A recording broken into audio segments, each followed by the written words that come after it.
is grow from what once grew. Welcome. Today's doodle was based on the word link, and it's been some time, it's been a few doodles since I wanted to go back to a peculiar scene that we've left. And basically this scene was the one in Loaded that then we got a bit more zoomed in from the word whispers. And basically we left the dying seedling and the seedling king whispering to it, listening its whispers, listening to its whispers. Communication is complicated.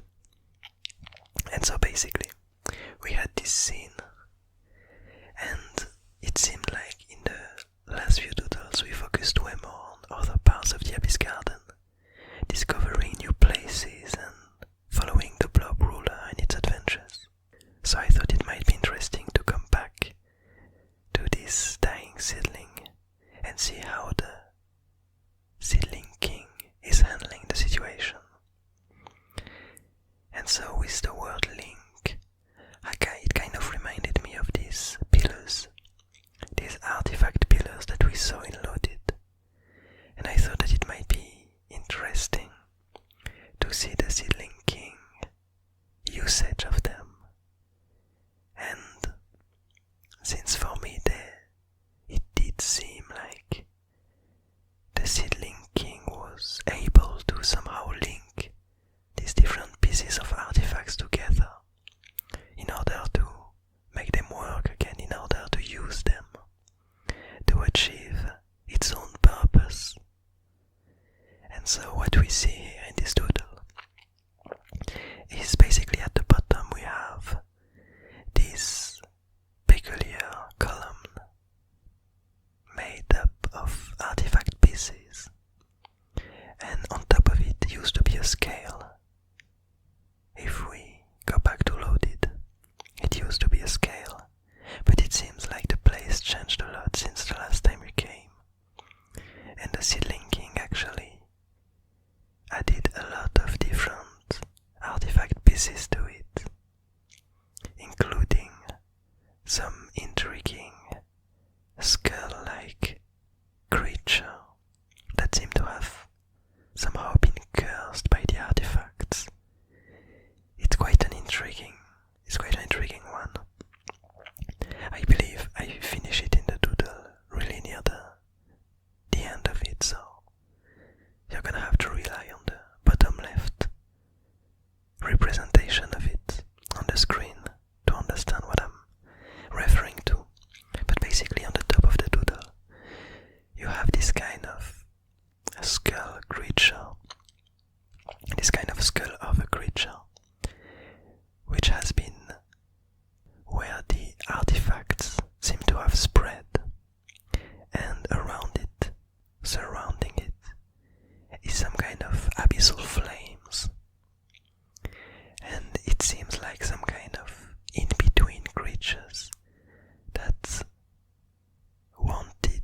the abyss wanted to absorb, wanted to gather, but that somehow been protected by the artifacts. And so we have this kind of duality inside of it, and it seems like kind of a precious thing, because the seedling king is using it to do some kind of experiment with the dying seedling that we see at the center of the doodle. So I'm not the biggest fan of the composition of this doodle, but sometimes it happens, but I like the idea behind it. So basically we have this dying seedling at the center, which is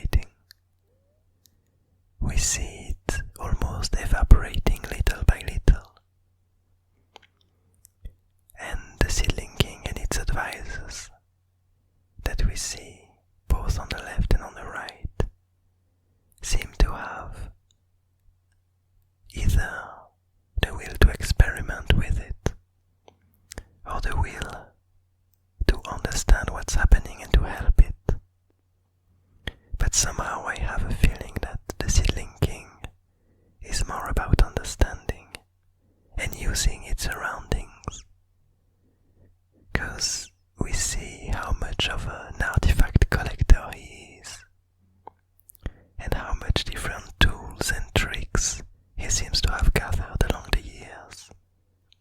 And funnily enough, in the end, it does look like this dying seedling is slowly becoming a new tool in its toolbox. The Seedling King seems to have found a link, seems to have found this dying seedling, to have found a purpose for it, a link in between the artifacts and the abyss.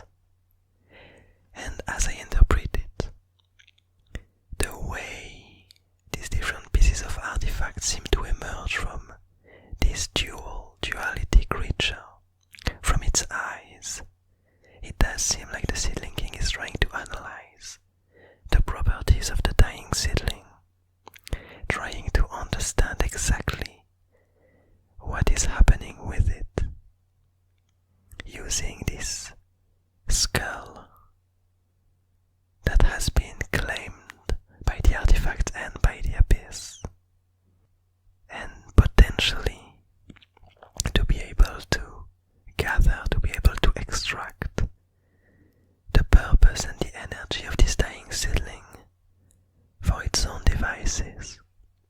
And I find it quite interesting because the more we get to know about the Seedling King, the more we learn about it, and the less, how to say that, the less genuinely good, the less genuinely empathic he seems.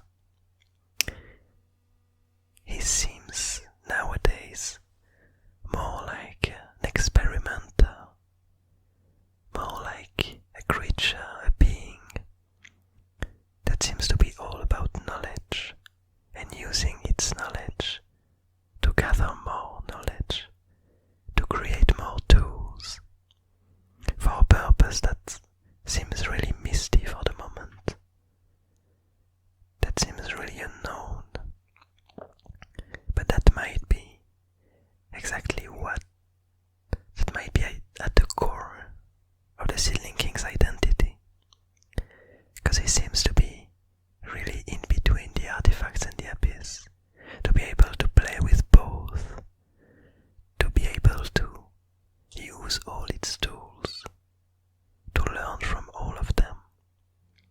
As we saw previously, he also captures some pieces of the abyss to use in its scale, and he seems to be emerging from artifact places. He seems to be able to travel easily, to be able to protect himself, to convince creatures to do as it wishes. It's able to listen to the omens